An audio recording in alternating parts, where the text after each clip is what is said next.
Cette semaine, en fait, je priais et je méditais par rapport à une situation. Et par rapport à cette situation, j'ai reçu deux passages. L'un d'entre eux, en fait, m'a amené à réfléchir et à méditer, je vais dire, un peu plus que l'autre, à prier un peu plus que l'autre. Le premier, en fait, il était très clair par rapport à la situation, par rapport à la manière dont Dieu voulait que je puisse agir par rapport à cette situation. Et le deuxième, il était un peu plus flou, mais surtout, il ne me correspondait pas très bien. Alors, je ne savais pas trop comment interpréter, comment comprendre, comment agir par rapport à ce passage que j'avais reçu. Donc, j'ai continué à prier, j'ai continué à étudier, j'ai continué à réfléchir, à prier par rapport à ce que Dieu voulait me dire dans ce passage. On va le lire ensemble. Jean chapitre 2, verset 13 jusqu'au verset 18. Jean au chapitre 2, 13 à 18. La Pâque des Juifs était proche. Et Jésus monta à Jérusalem. Il trouva dans le temple des vendeurs de bœufs, de brebis et de pigeons et les changeurs assis. Ayant fait un fouet avec des cordes, il les chassa tous du temple, ainsi que les brebis et les bœufs, dispersa la monnaie des changeurs et renversa les tables. Et il dit aux vendeurs de pigeons, « ôtez cela d'ici, ne faites pas de la maison de mon père une maison de trafic. » Ses disciples se souvinrent qu'il est écrit, « Le zèle de ta maison me dévore. » Les Juifs, prenant la parole, lui dirent, « Quel miracle nous montres-tu pour agir de la sorte ?» Quand j'ai reçu ce passage, comme je vous dis, j'étais dans l'interrogation. Franchement, je ne savais pas trop ce que Dieu voulait me dire par rapport à ça. J'étais un peu troublé par rapport à ce passage que j'avais reçu. Je me disais, mais on ne vend rien ici à l'église. Même l'eau ici, on l'offre. Donc, il n'y a rien qu'on vend ici à l'église. Seigneur, qu'est-ce que tu veux me dire par rapport à ce passage? Et évidemment, c'est un passage de la vie de Jésus que je connaissais, mais c'est une chose de le connaître et de le recevoir quand on est en train de prier ou quand on est en train de se poser des questions ou quand on est en train de méditer la parole de Dieu. Et donc, je ne voyais pas le lien entre ce passage et la situation de ma semaine par laquelle je suis passé. Je ne voyais pas non plus le lien entre ce passage et les questions que je me posais. Et en plus de ça, c'est un passage qui est pas vraiment lié à ma nature ou à mon caractère. Parce qu'en fait, moi, de nature, je suis quelqu'un d'assez apaisé, je suis quelqu'un de très calme, dans ma manière d'agir, dans ma manière de me comporter, dans ma manière même de parler. Et donc, je me suis dit, ça n'a pas été une bonne journée. Je pose des questions à Dieu et je reçois un passage où je ne comprends rien. Je ne comprends rien et donc je me suis dit, je vais aller dormir tôt et on verra demain si je peux comprendre ce que Dieu voulait me dire dans ce passage. Et puis après, pendant la nuit, je me suis réveillé une ou deux fois avec une petite compréhension du message de Dieu et donc je l'ai écrit et au fur et à mesure, voilà, j'ai pu comprendre ce que Dieu voulait me dire et en me levant, c'était un peu plus clair, surtout en lisant le deuxième passage que j'ai reçu durant la nuit, Éphésiens chapitre 4 au verset 26. Si vous vous mettez en colère, ne péchez point, que le soleil ne se couche pas sur votre colère, mais c'est surtout la première partie du passage qui m'intéresse. Si vous vous mettez en colère, ne péchez point.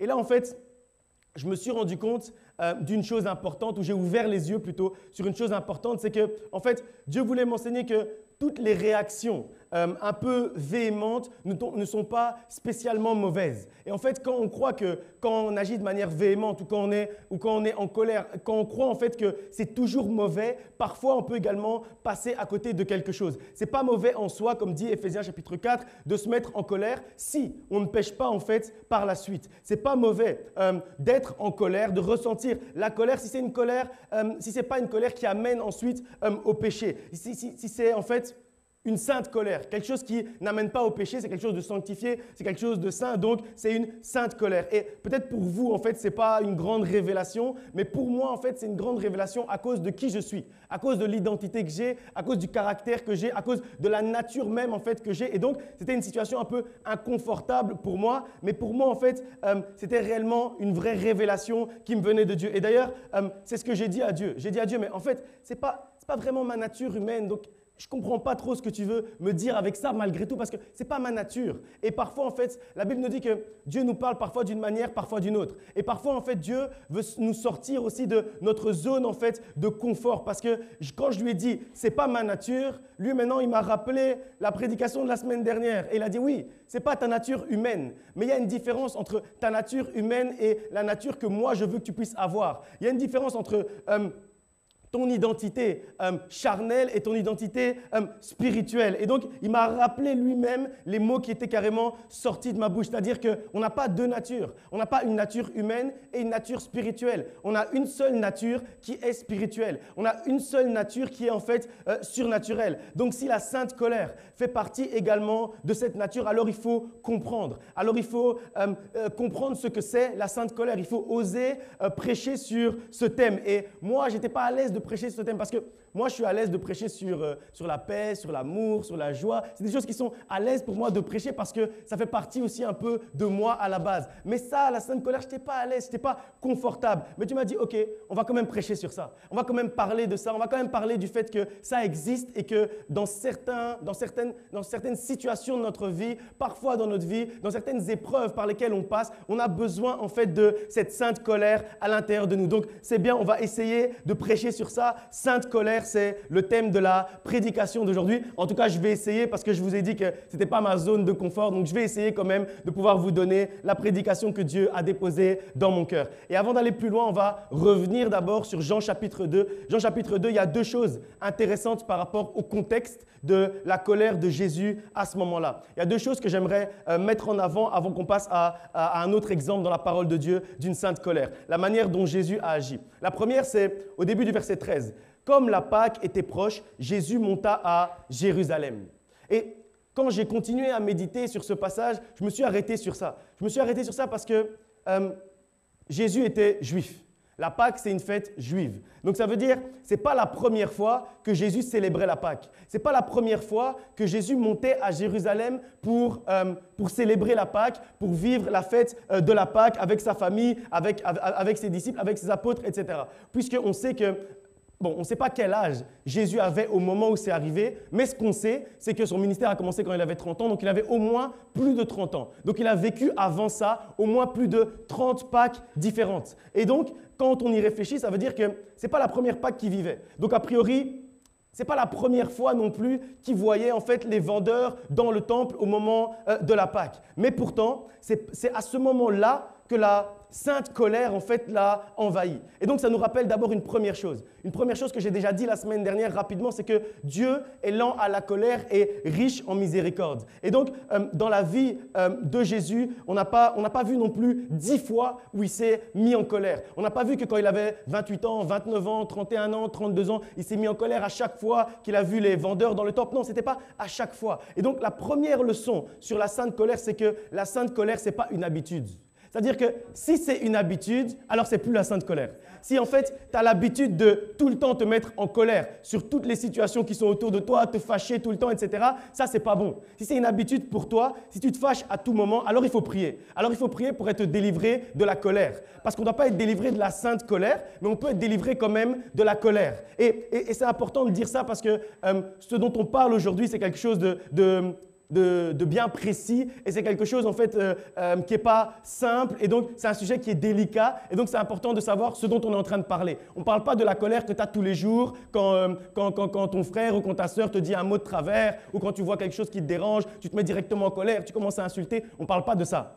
On parle de la sainte colère, c'est-à-dire une colère sanctifiée, c'est-à-dire une colère qui amène quelque chose de bon après, une colère qui amène en fait une délivrance, une colère qui amène une libération, une colère qui amène une bénédiction, une colère qui amène les gens autour de toi à être mieux aussi. C'est de ça dont on est en train de parler. On ne parle pas de l'habitude de la colère, de l'habitude de se fâcher. Le premier point, mais il était très important pour poser les bases de ce dont on est en train de parler maintenant. Je n'ai pas dit que vous devez vivre dans la colère, j'ai dit que la sainte colère existe. C'est deux choses différentes. Deuxième chose que je veux mettre en avant par rapport à Jean chapitre 2, c'est la réaction en fait des disciples par rapport à la colère de Jésus dans le temple. En fait, ils se sont rappelés du passage de Psaume qui dit « Le zèle de ta maison me dévore ».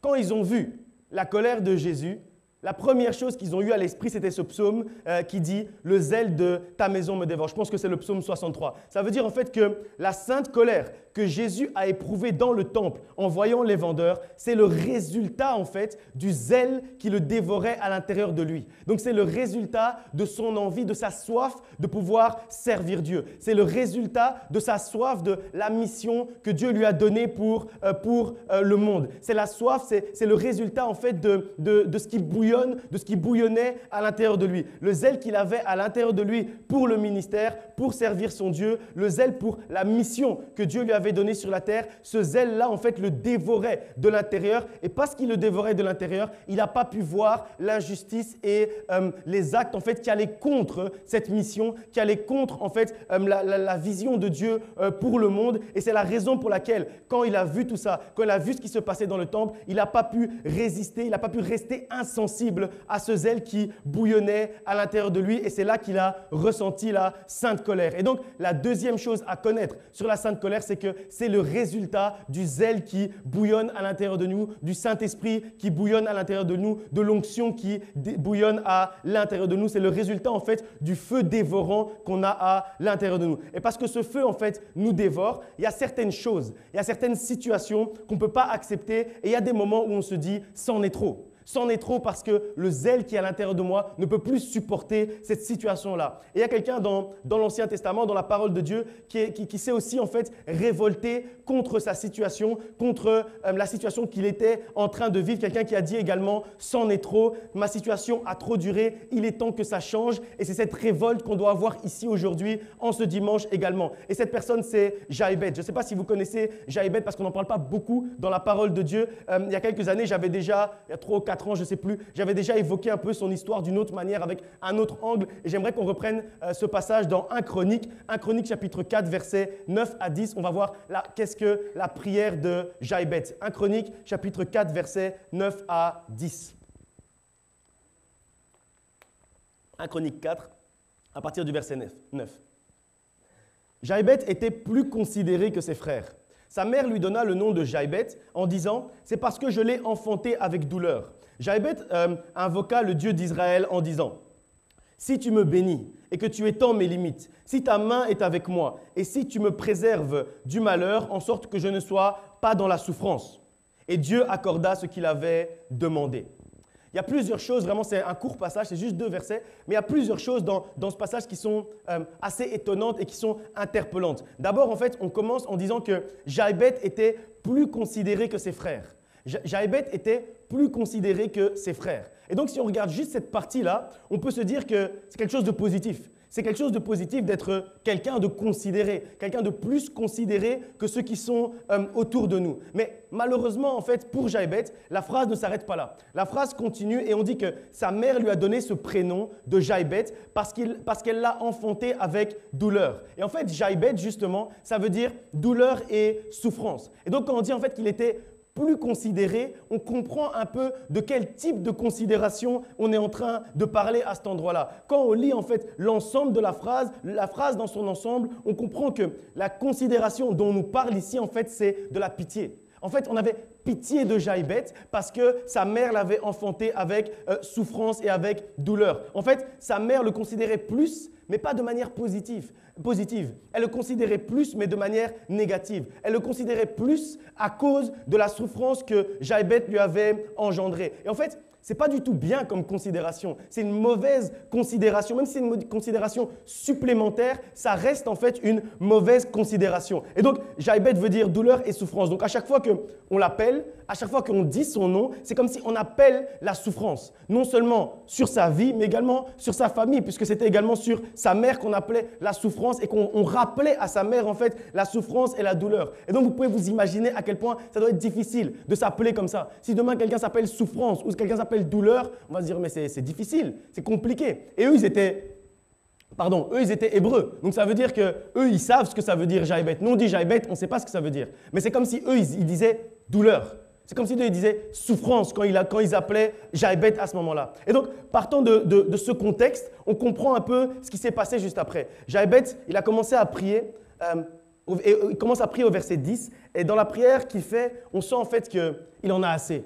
On sent en fait que c'en est trop. Déjà, on voit que la phrase termine par un point d'exclamation. Ça veut dire, il se dit, j'en ai marre. J'en ai marre qu'on m'appelle comme ça. J'en ai marre que ma vie soit conditionnée par rapport à ma naissance, par rapport à la manière dont j'ai été enfanté. Ça n'a pas de sens. Je veux que ça puisse cesser. On sent en fait qu'il en a marre que toute sa vie soit conditionnée par rapport à la souffrance, par rapport en fait à son prénom. Et à un certain moment, il s'est révolté et il a dit « c'en est trop, ça doit s'arrêter aujourd'hui ». Et il a dit à Dieu « si tu me bénis et que tu étends mes limites, si ta main est avec moi, si tu me préserves du malheur, en sorte que je ne sois pas dans la souffrance. » Et puis on dirait que la phrase va continuer, mais la phrase en fait ne continue pas. Et on sent qu'il est tellement à bout en fait qu'il n'arrive même pas à terminer sa phrase. Il n'arrive même pas à terminer sa prière. Et il y a quelques points en fait sur lesquels il s'est arrêté là. Et ça veut dire il y a 3 petits points à la fin. Donc il s'arrête et il ne va même pas jusqu'au bout. Et la Bible nous dit malgré tout en fait que Dieu lui a accordé ce qu'il a demandé.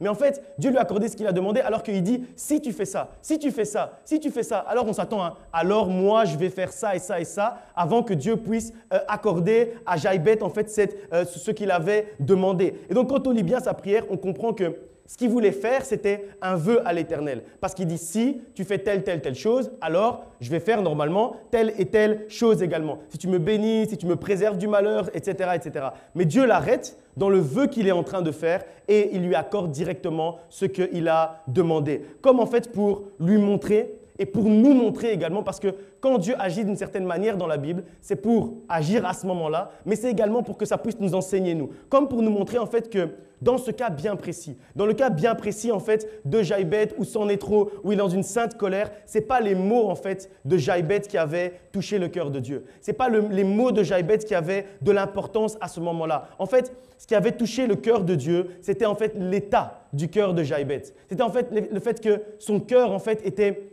arrivé à un moment où il y avait une sainte colère à l'intérieur de son cœur. Il y avait une sainte colère et il comprenait que c'en était trop. L'état en fait de révolte et de sainte colère dans lequel se trouvait Jaïbeth, c'est ce qui a en fait touché le cœur de Dieu. Ce n'est pas les mots qui ont touché le cœur de Dieu à ce moment-là. Parce qu'il n'a pas terminé sa prière. Donc ce n'était pas ces mots, il a juste dit si. Et puis après, il a obtenu ce qu'il avait demandé. Sache que parfois, ce qui va toucher le cœur de Dieu, ce ne sont pas tes mots. Parfois, tu ne dois pas multiplier les mots. Ce qui va toucher le cœur de Dieu, parfois, en fait, c'est juste l'état de ton cœur. Le fait que ton cœur soit dans un bon état, Dieu va directement, en fait, agir. Avant même que tu aies pu lui demander. Avant même que tu aies pu terminer, en fait, ta demande. Et ici, on voit que Jaïbeth a demandé 3-4 choses, mais après, il y a 3 petits points. Donc, peut-être qu'il allait encore dire, si tu fais ça, si tu fais ça, si tu me donnes des enfants, si tu me donnes une prospérité, etc. Si tu me donnes une postérité, si tu me donnes une famille, peut-être il allait continuer. Mais la Bible dit que Dieu a donné à Jaïbeth tout ce qu'il y avait dans son cœur. Donc même ce qu'il n'a pas eu le temps de prononcer, Dieu lui a donné quand même à cause de l'état de son cœur. En fait,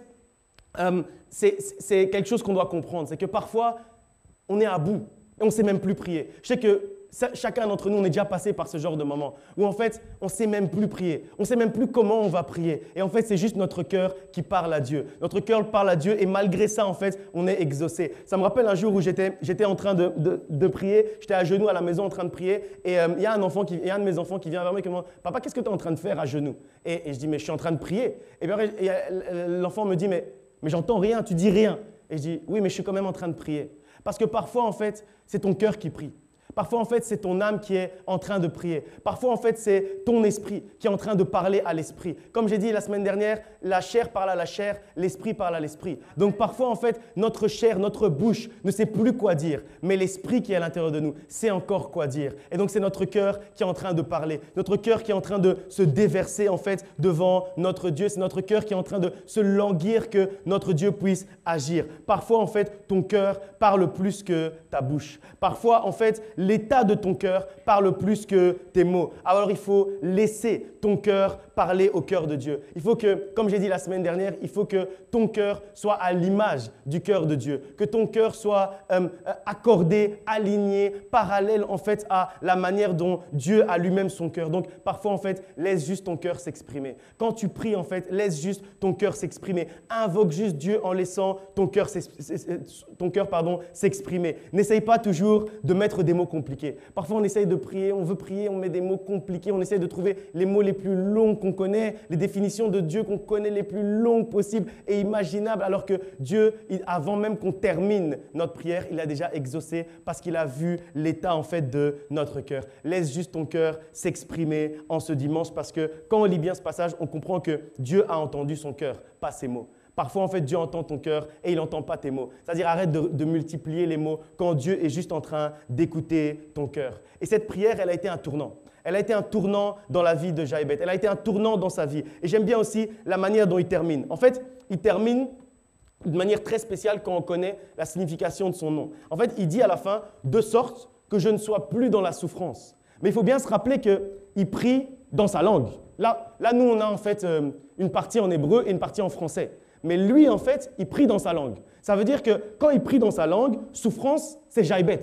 Ça se dit Jaïbet. Donc à la fin, il dit « de sorte que je ne sois plus Jaïbet ».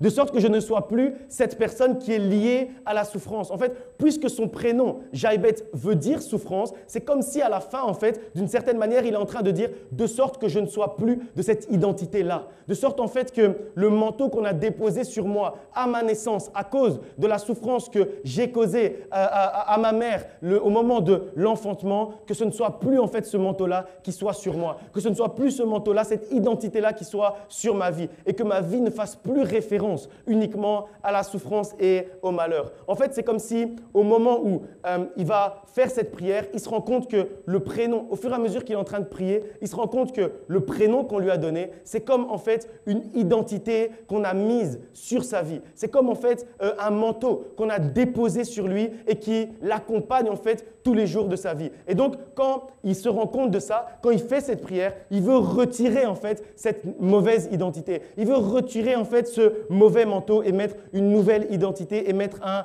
nouveau manteau sur sa vie. Quand il dit « de sorte que je ne sois plus dans la souffrance », il cite en fait le nom du manteau qu'on a déposé, qu'on a mis sur lui depuis toujours, depuis sa naissance. Et donc en fait, il va se révolter contre ce manteau-là. Il va se révolter contre cette identité-là. Et il demande à Dieu de lui retirer, de sorte que je ne sois plus dans la souffrance, de sorte que je ne sois plus dans Jaïbet, dans cette identité-là, dans cette souffrance-là, dans cette douleur-là. Et peu importe en fait l'identité ou le manteau qu'on avait mis sur lui, lui il voulait s'en séparer à ce moment-là. Sache que peu importe le manteau ou l'identité que le monde a essayé de te mettre aujourd'hui, Dieu veut que tu puisses te révolter contre ça. Dieu veut que tu puisses te révolter, être dans une sainte colère, contre tous les mauvais qualificatifs qu'on a mis sur ta vie, que tu puisses te révolter contre ça, retirer, déchirer ce manteau-là et déposer sur toi un nouveau manteau, déposer sur toi une nouvelle identité. Dieu peut te donner une nouvelle identité en ce dimanche. Mais pour ça, il faut que tu entres dans une sainte colère.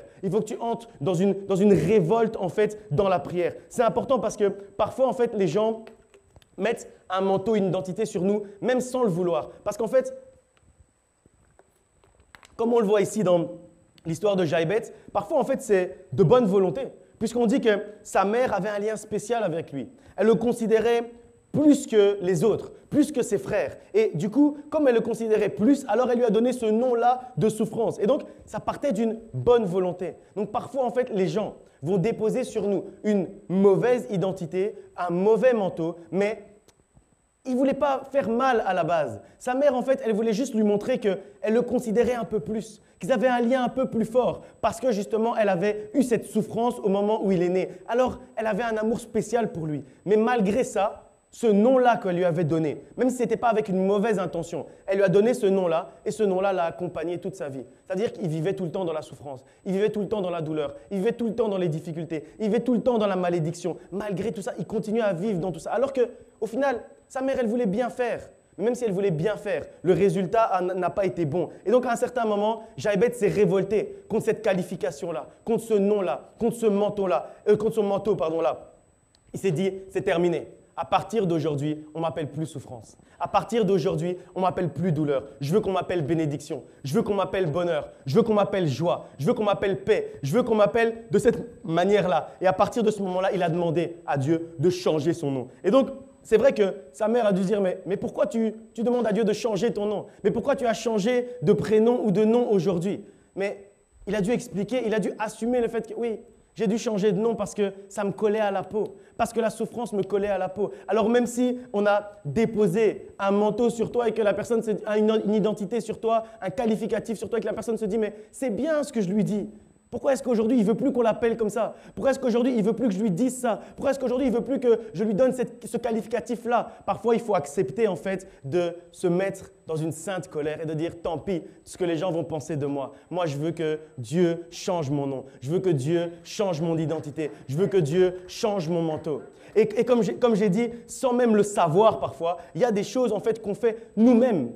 Peut-être toi-même, tu as mis le nom sur quelqu'un, tu ne voulais pas faire ça, mais peut-être que tu l'as fait. Il y a des choses en fait qui nous arrivent et qui sont liées à des mots qu'on a mis sur notre vie, à des qualificatifs, des caractéristiques qu'on nous a données. Et parfois, ce n'est même pas, comme j'ai dit, avec une mauvaise intention, comme la mère de Jaïbet, mais il faut savoir se révolter contre tout ça parce que ça impacte réellement notre vie. Ça impacte réellement ta vie, tous ces qualificatifs qu'on a mis sur toi. Alors il faut être capable dans la prière de se mettre dans une sainte colère contre ces qualificatifs négatif qu'on t'a donné. Oh, c'est celui qui s'énerve tout le temps. C'est pas bon. Oh, c'est celui qui respecte jamais ses parents. C'est pas bon. C'est celui qui se mariera jamais. C'est celui qui comprend rien. C'est celui qui va jamais. Toi, tu vas jamais avoir des moyens. C'est pas possible. Tu comprends rien à comment on gère l'argent. Non, c'est pas bon. Tous ces qualificatifs qu'on vous a donnés, c'est pas bon. Et souvent, c'est pas avec une mauvaise intention. D'ailleurs, ça me rappelle. Il y a quelques semaines, j'ai dû reprendre une maman à propos de ça parce que en fait, c'était une maman qui a été beaucoup abandonnée dans sa vie, beaucoup abandonnée par ses amis, par sa famille, par son mari, etc. Et donc, elle me parlait en fait de son fils, et son fils était là, et elle disait, de toute façon, je sais que au moins j'ai mon enfant, au moins toi tu m'abandonneras jamais, au moins lui il m'abandonnera jamais, au moins lui il restera toujours avec sa maman, au moins lui il sera toujours avec moi. Ça a l'air bien quand on dit comme ça, ça a l'air bien, j'aurais pu dire oui c'est vrai, c'est bien, mais quand on y réfléchit, en fait, le manteau que cette maman, sans le vouloir, elle était en train de mettre sur son enfant, c'était le manteau du célibat prolongé. Puisqu'en fait, elle dit à son enfant, tu vas toujours rester avec moi, tu vas toujours être à mes côtés, tu vas toujours être près de moi, tu vas toujours être dans ma maison. Qu'est-ce que ça veut dire? Mais c'est bien, au final. C'est son cœur qui parlait, il n'y a rien de mauvais. Il n'y a rien de mauvais en soi. Mais je l'ai quand même repris en disant, maman, fais attention. Parce que ce que tu es en train de faire quand à 25, 30, 35 ans, ton enfant sera toujours à la maison, tu vas lui dire quoi? Tu vas lui dire, en fait, pars de ma maison. Et Dieu va dire, mais c'est toi qui as dit ça. C'est toi qui lui as appelé Jaïbet. Donc peut-être que la mère de Jaïbet, elle disait, mais arrête de souffrir. Arrête d'être dans la douleur. Jaïbet. Donc elle lui dit, arrête d'être dans la douleur. Douleur. Elle lui dit, arrête de souffrir. Souffrance. Donc elle l'appelle souffrance. Mais elle lui dit, mon fils, pourquoi tu souffres autant? Mon fils, pourquoi tu es autant maudit? Mon fils, pourquoi tu es autant dans la douleur? Mais elle dit ça tout en l'appelant toujours douleur et souffrance. Et parfois, en fait, on fait ce genre d'erreur. Il faut faire attention à nos mots. Il faut faire attention à ce qu'on dit sur les gens qui sont autour de nous. Il faut faire attention à ce qu'on dit sur nos enfants. Parfois, c'est sans le vouloir, mais on est en train de mettre un manteau sur les gens qui nous entourent, sur les gens qu'on aime. Le plus souvent, c'est sur les gens qu'on aime qu'on est en train de déposer un mauvais manteau. Alors arrêtons de déposer ce manteau-là. Et si on a déposé un manteau sur toi, mets-toi dans une sainte colère aujourd'hui.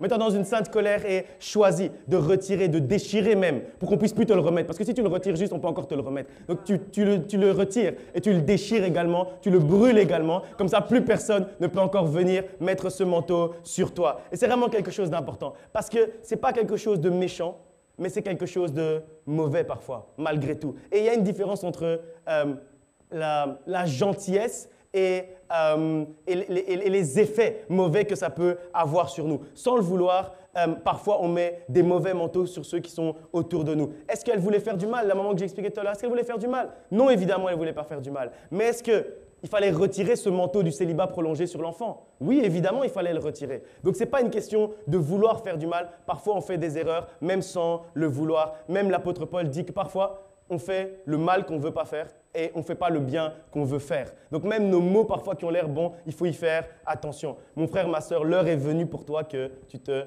révoltes. L'heure est venue pour toi que tu te révoltes dans la prière. L'heure est venue pour toi que tu te mettes dans une sainte colère et que tu retires certains manteaux qu'on a mis sur ta vie. Aujourd'hui, c'est le moment de te révolter et de changer de manteau. Alors proclame avec assurance, aujourd'hui, je sors avec un nouveau manteau. Je sors de cette église avec un nouveau manteau. Je sors de ce culte avec un nouveau manteau. Je sors de ce moment, de ce dimanche avec une nouvelle identité. Une identité divine, une identité surnaturelle. Et j'aime bien aussi le type de prière. Le type de prière que Jaïbet a fait à ce moment-là. On dit que Jaïbet a invoqué Dieu.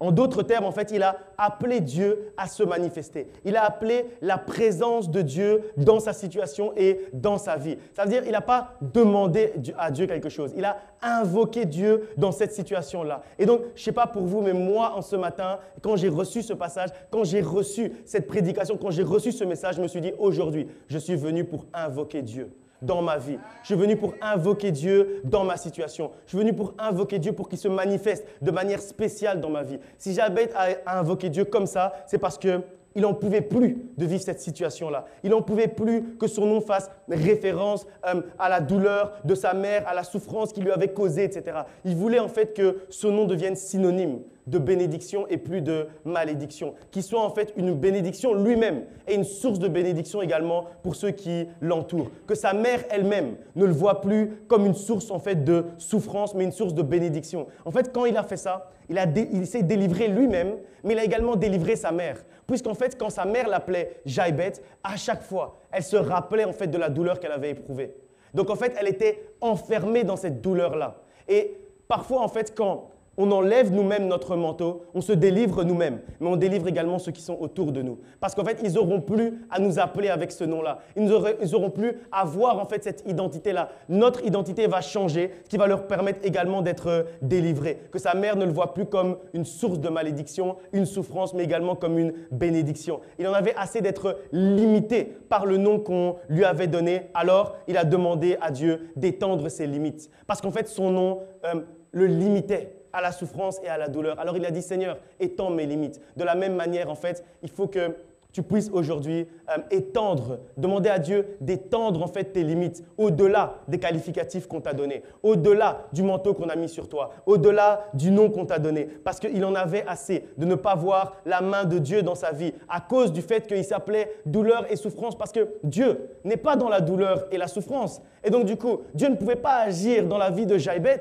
parce qu'en fait, tout simplement, il n'était pas là. Il n'était pas dedans. Il n'était pas dans cette situation. Il n'était pas là. Ce n'était pas possible. C'est comme je disais la semaine dernière. Entre la peur et Dieu, il y a deux camps. Ce n'est pas possible. Ça se mélange pas. Et entre la souffrance et Dieu, il y a deux camps. Entre la douleur et Dieu, il y a deux camps. Donc il ne pouvait pas entrer dans cette situation-là tant qu'il avait ce nom-là. Raison pour laquelle il a demandé à Dieu, Seigneur, je veux voir ta main. Seigneur, étends ta main sur ma vie. Je crois qu'aujourd'hui, on doit être comme Jaïbet. Je crois qu'aujourd'hui, on doit être comme Jaïbet, faire cette prière-là, en fait, de révolte. Se révolter contre nos situations. Avoir une colère sainte, une sainte colère contre la situation par laquelle on est en train de passer. Ne laisse pas ta situation comme ça, en fait. Tu dois te révolter contre cette situation-là. On a lu tout à l'heure que même Jésus s'est mis dans cette sainte colère-là. Même Jésus s'est révolté à un moment donné. Quand il est arrivé dans le temple, il a vu les commerçants, comme on a lu tout à l'heure, il a vu ce qu'ils étaient en train de faire dans le temple, toutes les affaires qu'ils faisaient. Il s'est révolté contre la situation. Et qu'est-ce qu'il a fait? Il a bouleversé cette situation-là parce qu'il n'en pouvait plus de voir cette situation d'injustice devant ses yeux. En ce dimanche, il est temps que tu puisses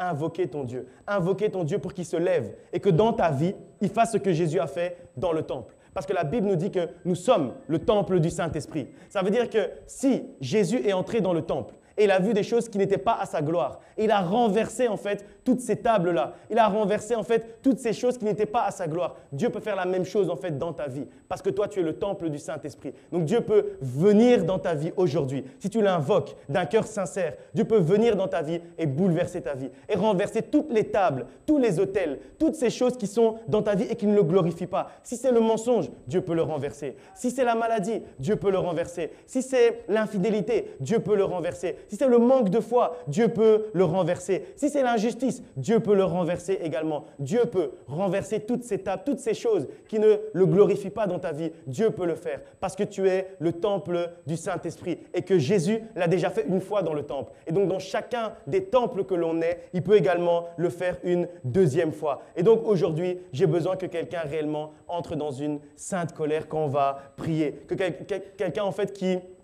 j'ai besoin de quelqu'un qui m'accompagne dans ma sainte colère, qui m'accompagne en fait, j'ai besoin de quelqu'un qui en a marre d'entendre en fait les témoignages des autres. Vous savez, parfois, on en a marre aussi d'entendre que les autres témoignent. Oui, ils témoignent, on est content pour eux, on applaudit, mais nous, on témoigne quand? Mais toi, tu témoignes quand? Tu as entendu tous les témoignages de tout le monde, mais toi, il est quand ton témoignage?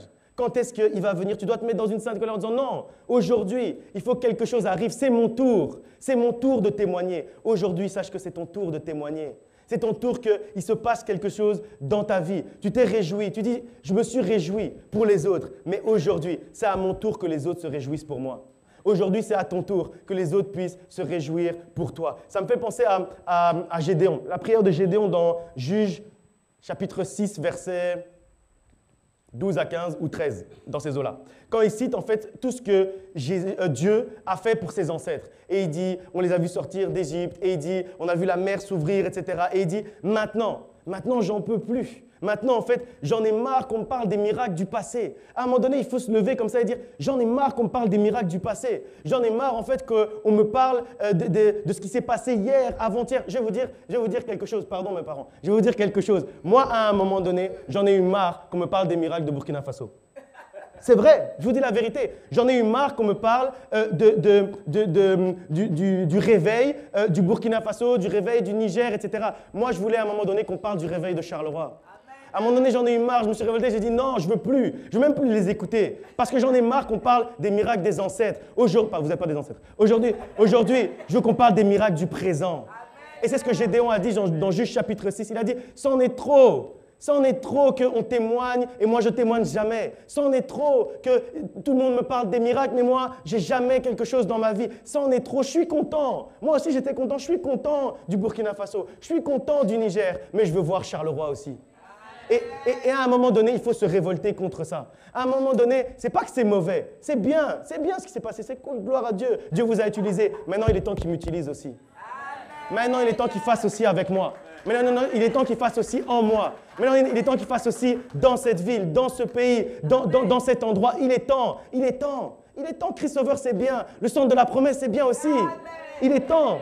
Et c'est quelque chose d'important, vraiment, vraiment. Et c'est pas, il n'y a rien de mauvais à dire ça. D'ailleurs, ils ont même dit amen eux-mêmes. Il n'y a rien de mauvais à dire ça. Il n'y a rien de mauvais à dire, j'en ai marre des miracles du passé. Je veux les miracles du présent. J'en ai marre que mes parents me racontent plein de choses. Ça renforce ma foi, mais il faut que ma foi aussi voie. Il faut que mes yeux spirituels voient aussi. Il faut que mes oreilles spirituelles entendent aussi. Moi aussi, je dois entendre. Moi aussi, je veux voir. Moi aussi, je veux voir les paralytiques se lever. Moi aussi, je veux voir les yeux des aveugles s'ouvrir. Moi aussi, je veux voir. Parce que les miracles du passé, c'est le passé. On veut voir maintenant le Dieu du présent. On va voir maintenant le Dieu de l'avenir. On va voir maintenant le Dieu qui est le même, hier, aujourd'hui et pour l'éternité. On veut voir le Dieu dont on a parlé la semaine dernière, en qui il n'y a ni changement, ni ombre de variation. C'est ce qu'on veut voir aujourd'hui, c'est ce qu'on veut voir en cet endroit. Aujourd'hui, je veux qu'on parle de mon histoire. Aujourd'hui, tu dois dire ça. Tu dois dire, je veux qu'on parle de mon histoire. Dis un peu, je veux qu'on parle de mon histoire. Je veux qu'on parle de mes miracles. Je veux qu'on parle de mes bénédictions. Je veux qu'on parle de l'action de Dieu dans ma vie. Parce que j'ai déjà vu l'action de Dieu dans la vie des autres. Mais maintenant, c'est mon tour. Pour la prière qu'on va faire maintenant, j'ai besoin que tu rentres dans cette sainte colère-là contre tes difficultés, contre tes problèmes, contre ta situation. Parce que ça a trop duré. Je veux que tu puisses dire, ça a trop duré durant la prière qu'on va faire maintenant. Et aujourd'hui, il est temps que ça s'arrête parce que tu ne seras pas prêt. Tu ne seras pas prêt à passer à la prochaine saison de ta vie tant que tu n'en as pas assez marre de la saison dans laquelle tu es aujourd'hui. Tant que tu n'en as pas assez marre de ce que tu es en train de vivre, tu ne seras pas prêt à vivre ce que Dieu a prévu pour toi demain. Tant que tu n'en as pas assez marre de voir ça, de voir cette situation, de voir tes problèmes, de voir tes difficultés, tu ne seras pas assez prêt. Tu ne seras pas prêt à voir la solution de Dieu. Parce que tu n'en as pas marre, donc continue à vivre là-dedans. Mais quand tu en as marre, quand c'en est trop, quand comme j'avais, tu dis, c'est bon maintenant, on m'a assez appelé souffrance, on m'a assez appelé douleur, on m'a assez appelé échec, on m'a assez appelé malédiction. Maintenant, on va m'appeler différemment à partir d'aujourd'hui. Pour prier aujourd'hui, j'ai besoin de compagnons de sainte colère. J'ai besoin de personnes qui en ont assez de leur situation. J'ai besoin de personnes qui entrent dans cette sainte colère-là, qui veulent en fait que quelque chose s'arrête et qu'une nouvelle chose commence dans leur vie. J'ai besoin de quelqu'un qui n'en peut plus. Tu n'en peux plus aujourd'hui de l'addiction dans laquelle tu es, de l'addiction qui te poursuit. Aujourd'hui, révolte-toi. Révolte-toi contre cette addiction-là. Invoque ton Dieu. Tu n'en peux plus de ce péché. Chaque fois, tu demandes pardon. Chaque fois, tu retombes. Chaque fois, tu demandes pardon. Tu en as marre de ce cercle vicieux. Aujourd'hui, c'est le moment de te lever. Aujourd'hui, c'est le moment d'être jaïbet. Aujourd'hui, c'est le moment de dire « Stop, j'en peux plus ». Stop, c'est terminé aujourd'hui. Aujourd'hui, je veux prier avec quelqu'un qui n'en peut plus des disputes et des querelles autour de lui et qui veut aujourd'hui invoquer le Dieu de la paix. Aujourd'hui, tu dois invoquer le Dieu qui correspond à ta situation. J'ai envie de prier avec quelqu'un qui n'en peut plus de voir le péché autour de lui, qui n'en peut plus de voir des gens condamnés autour de lui et qui veut réellement voir le salut de sa famille, qui veut réellement voir le salut de ses amis, qui veut réellement voir le salut des gens qui l'entourent. Quelqu'un qui en a marre des problèmes financiers et qui veut voir ce Dieu-là, ce Dieu pourvoyeur, ce Dieu qui a pourvu dans la vie des autres. Il veut le voir aujourd'hui. Aujourd'hui, j'ai réellement besoin d'un compagnon de sainte colère. Si tu n'en peux plus de voir ton ministère stagner, c'est le moment aujourd'hui d'invoquer le Dieu qui t'a choisi et le Dieu qui t'a établi. Je veux prier aujourd'hui avec toi si tu n'en peux plus de la solitude. Si tu n'en peux plus de la solitude et que tu veux invoquer le Dieu d'amour dans ta vie, parce que tu en as marre de la solitude, parce que tu en as marre d'être seul, parce que tu en as marre du célibat prolongé, parce que tu en as marre de la stérilité. Aujourd'hui, tu dis « c'en est trop » et tu te mets réellement dans une sainte colère contre ta situation. C'est cette prière-là, en fait, de révolte qu'on va faire maintenant, ensemble, aujourd'hui. Aujourd'hui, il est temps. Il est temps que tu invoques Dieu pour qu'il se manifeste puissamment dans ta vie. Si tu es assis à côté de quelqu'un, dis-lui juste « voisin ».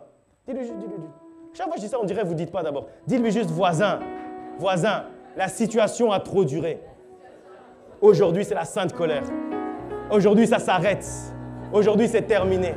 Aujourd'hui, j'enlève le manteau et je mets un nouveau manteau. C'est le moment de te lever et de prier. Je croyais que tu allais déjà être debout. Je croyais que tu allais déjà être dans la sainte colère. Prions ensemble aujourd'hui et invoquons le Dieu de notre solution. Invoquons le Dieu de notre salut. Invoquons le Dieu qui nous sauve. Prions ensemble réellement aujourd'hui. Père éternel, Dieu de gloire, nous approchons devant ton trône, Seigneur. Revêtu, Seigneur, de ta toute-puissance. Revêtu, Seigneur, de ton esprit. Revêtu, Seigneur, de ton onction. Et aujourd'hui, Seigneur, nous voulons proclamer, Seigneur, que c'en est trop. Aujourd'hui, Seigneur, nous proclamons que ça a assez duré. Aujourd'hui, Seigneur, nous proclamons que nous n'allons pas, Seigneur, terminer la journée. Nous n'allons pas terminer ce dimanche avec, Seigneur, la même situation. Nous n'allons pas terminer cette journée avant d'avoir vu ta main. Nous n'allons pas terminer cette journée avant, Seigneur, d'être entré dans cette sainte colère, avant, Seigneur, d'avoir dit « c'en est trop », avant, Seigneur, de nous révolter. Aujourd'hui, Seigneur, je lève la révolte, Seigneur, dans cette assemblée. Aujourd'hui, Seigneur, je lève, Seigneur, la sainte colère dans cet endroit. Aujourd'hui, Seigneur, nous voulons invoquer ton nom. Aujourd'hui, Seigneur, nous voulons invoquer ta main. Aujourd'hui, Seigneur, nous voulons invoquer ton action parce que c'en est trop. Parce que c'en est trop, Seigneur, de voir aujourd'hui, Seigneur, la désunion, Seigneur, dans ton Église. La désunion, Seigneur, dans le royaume de Dieu. La désunion, Seigneur, dans ta famille en Christ. C'en est trop, Seigneur. Nous appelons aujourd'hui le Dieu de l'unité. C'en est trop aujourd'hui, Seigneur, de voir, Seigneur, le manque d'amour. Aujourd'hui, Seigneur, nous appelons le Dieu d'amour. C'en est trop, Seigneur, aujourd'hui, de voir, Seigneur, la stagnation. Aujourd'hui, Seigneur, nous appelons le Dieu, Seigneur, qui nous fait avancer. Le Dieu, Seigneur, qui nous fait progresser. Aujourd'hui, Seigneur, c'en est trop de voir, Seigneur, la stérilité dans ton Église. Aujourd'hui, Seigneur, nous appelons le Dieu de la fécondité. Aujourd'hui, Seigneur, c'en est trop de voir, Seigneur, la malédiction dans cet endroit. Aujourd'hui, Seigneur, nous appelons le Dieu de la bénédiction. Aujourd'hui, Seigneur, nous proclamons, Seigneur, que tu es en train d'agir. Nous proclamons, Seigneur, que tu es en train, Seigneur, de faire une chose nouvelle. Fais une chose nouvelle en cet endroit. Fais une chose, Seigneur, qui va nous bouleverser, Seigneur, de la même manière dont tu as renversé, dont tu as bouleversé, Seigneur, le temple. Aujourd'hui, Seigneur, bouleverse, Seigneur, le temple que nous sommes. Que le temple que nous sommes aujourd'hui soit bouleversé. Aujourd'hui, Seigneur, renverse les tables. Renverse, Seigneur, les autels. Renverse, Seigneur, toutes ces choses qui ne sont pas à ta gloire. Qu'aujourd'hui, Seigneur, plus rien ne puisse tenir dans notre vie qui n'est pas à ta gloire. Renverse, Seigneur, l'autel du mensonge. Renverse, Seigneur, l'autel de la médisance. Renverse, Seigneur, l'autel de l'infidélité. Renverse, Seigneur, l'autel de l'injustice. Aujourd'hui, Seigneur, renverse, Seigneur, toutes ces tables. Parce que ton autel, parce que ton temple, Seigneur, ne peut pas rester là où, Seigneur, il y a d'autres autels. Ton autel, Seigneur, ne peut pas être levé là où, Seigneur, il y a, Seigneur, les tables des marchands. Alors aujourd'hui, enlève. Aujourd'hui, Seigneur, fais tomber. Aujourd'hui, Seigneur, bouleverse, Seigneur, ton temple. Aujourd'hui, Seigneur, bouleverse, Seigneur, le temple que nous sommes. Aujourd'hui, Seigneur, bouleverse, Seigneur, ce temple que nous sommes. Afin, Seigneur, que notre vie ne soit plus jamais la même. Afin, Seigneur, aujourd'hui, que nous soyons différents. Afin, Seigneur, aujourd'hui, que nous marchions différemment. En sortant d'ici, Seigneur, nous voulons une nouvelle identité. En sortant de ce dimanche, Seigneur, nous voulons une nouvelle identité. Nous voulons marcher différemment. Nous voulons parler différemment. Nous voulons vivre différemment. Nous voulons changer, Seigneur, notre manière de vivre, changer notre manière d'être. Aujourd'hui, Seigneur, nous proclamons, Seigneur, que tu es en train de faire quelque chose de nouveau. Seigneur, il n'y a plus de jailbête dans cet endroit. Seigneur, il n'y a plus de souffrance dans cet endroit. Il n'y a plus, Seigneur, de douleur dans cet endroit. Si quelqu'un, Seigneur, nous avait appelé malédiction, aujourd'hui, Seigneur, notre nom change et devient bénédiction. Si quelqu'un nous avait appelé division. Aujourd'hui, Seigneur, notre nom change et nous sommes appelés aujourd'hui unité. Si quelqu'un, Seigneur, nous avait appelé infidèle, aujourd'hui, Seigneur, notre nom change et toi, Seigneur, tu nous appelles fidèle. Si quelqu'un, Seigneur, nous avait appelé haine, aujourd'hui, Seigneur, notre nom change et toi, Seigneur, tu nous appelles amour. Si quelqu'un, Seigneur, nous avait appelé querelle, nous avait appelé dispute, aujourd'hui, Seigneur, notre nom change et toi, Seigneur, tu nous appelles paix. Aujourd'hui, Seigneur, appelle, Seigneur, le centre de la promesse avec le nom, Seigneur, que toi tu nous donnes, avec le nom, Seigneur, que tu as choisi pour nous, avec le nom, Seigneur, que toi, Seigneur, tu veux nous donner. Que rien ni personne ne puisse mettre un nom encore sur cet endroit, que rien ni personne ne puisse mettre encore un nom sur, Seigneur, un enfant de la promesse, sur, Seigneur, une fille ou un fils de la promesse. Aujourd'hui, Seigneur, nous brisons toutes les paroles mauvaises qui ont été prononcées sur notre vie, tous ces manteaux qui ont été déposés sur nous, toutes ces identités qui ont été déposées sur nous, que ce soit, Seigneur, avec des bonnes ou avec des mauvaises intentions, que ce soit, Seigneur, par nos amis, par nos frères, par nos sœurs, par nos parents. Aujourd'hui, Seigneur, nous proclamons que tout cela, Seigneur, est brisé, que tout cela, Seigneur, n'existe plus. Aujourd'hui, Seigneur, nous déchirons et nous brûlons, Seigneur, les mauvais manteaux qui ont été déposés sur notre vie et nous déposons, Seigneur, sur cet endroit, nous déposons, Seigneur, sur ce ministère, nous déposons, Seigneur, sur chacun d'entre nous un nouveau manteau, un manteau, Seigneur, qui va changer nos vies, un manteau, Seigneur, qui va changer notre identité, un manteau, Seigneur, qui va nous bouleverser, un manteau, Seigneur, qui va faire que dès aujourd'hui, nous allons être à ton image et à ta ressemblance. Aujourd'hui, Seigneur, nous voulons être à ton image et à ta ressemblance, non pas, Seigneur, à l'image de quelqu'un d'autre, non pas, Seigneur, en prenant le modèle d'un homme, mais aujourd'hui, Seigneur, nous prenons ton modèle uniquement. Aujourd'hui, Seigneur, nous gardons les yeux fixés vers toi et vers toi seul. Aujourd'hui, Seigneur, que nos yeux soient fixés vers toi, que nos yeux te regardent, Seigneur, que nos yeux te regardent, afin, Seigneur, que nous soyons à ton image et à ta ressemblance, que nos yeux te regardent, Seigneur, aujourd'hui. Enlève, Seigneur, enlève le manteau de tristesse et mets, Seigneur, le manteau de joie sur quelqu'un aujourd'hui. Aujourd'hui, Seigneur, enlève, Seigneur, les manteaux des pleurs et mets, Seigneur, le manteau du bonheur sur quelqu'un, Seigneur, le manteau de la joie, le manteau de la réjouissance. Aujourd'hui, Seigneur, enlève, Seigneur, le manteau de la mort et mets sur quelqu'un le manteau de la vie. Si quelqu'un avait mis aujourd'hui un manteau de la mort sur toi, je proclame aujourd'hui que le manteau de la vie est en train de te recouvrir. Le manteau de la vie est en train d'être sur toi aujourd'hui. Aujourd'hui, je proclame que la mort ne te suit pas, que la mort n'est pas avec toi, que la mort n'est pas ton partage, que la mort n'est pas ton ami. Mais aujourd'hui, c'est la vie qui est ton ami. C'est la vie avec laquelle tu marches aujourd'hui. Au nom de Jésus. Merci, Seigneur, pour ta fidélité.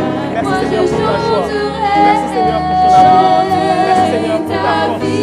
Merci, Seigneur, pour ta puissance. Merci, Seigneur, pour ce que tu es en train de faire à cet endroit. Merci, Seigneur, pour ta présence. Merci, Seigneur, parce que ton vent est en train de souffler aujourd'hui. Merci, Seigneur, parce que l'onction nouvelle est en train de se répandre en cet endroit, Seigneur. Merci, Seigneur. Merci, non, parce que c'est toi, Seigneur, qui as choisi chaque personne, Seigneur, qui est présent aujourd'hui. Tu savais, Seigneur, tu connaissais, Seigneur, le nombre qu'on allait être aujourd'hui. Tu savais qui allait être là, tu savais qui n'allait pas être là. Et tu as choisi aujourd'hui.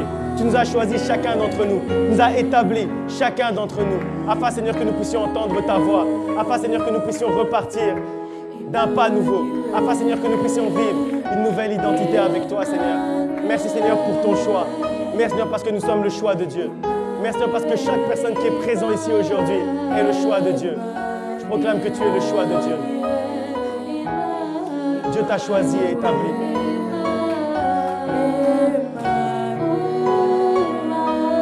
Sois une bénédiction aujourd'hui. Deviens une bénédiction aujourd'hui. Pour toi-même. Une bénédiction pour ceux qui sont autour de toi. Une bénédiction pour ta famille. Une bénédiction pour tes enfants. Une bénédiction pour ceux qui sont autour de toi. Une bénédiction pour tes collègues. Une bénédiction pour tes amis. Une bénédiction pour ton église.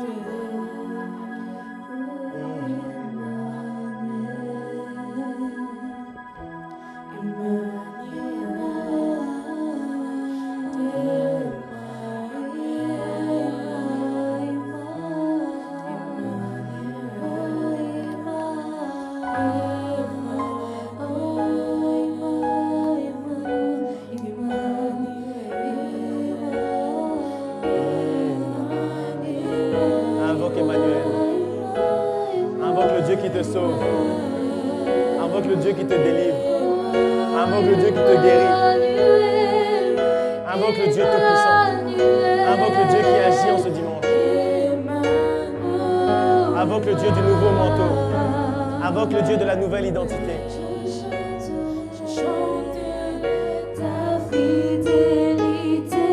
Merci Seigneur parce que tu es fidèle envers ton peuple. Merci Seigneur parce que tu es fidèle envers tes serviteurs. Merci Seigneur pour ta fidélité.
Tout à l'heure que parfois nos mots ne sont pas assez, alors il faut juste demander à notre cœur de parler au cœur de Dieu. Alors on va juste, au son des instruments, on va juste prendre le temps que notre cœur puisse parler au cœur de Dieu. On va juste le temps sans que notre bouche puisse parler, que ton cœur parle au cœur de Dieu, que ton cœur se connecte au cœur de Dieu, que durant ce moment qu'on va passer maintenant, dans le silence, que tu puisses entendre la voix de Dieu, que tu puisses entendre Dieu qui te parle durant ce moment-là. Ouvre ton cœur. Mets-toi dans la position que tu veux, lève-toi, assieds-toi, mets-toi à genoux, peu importe. Mais mets-toi dans une position où tu peux te connecter au cœur de Dieu.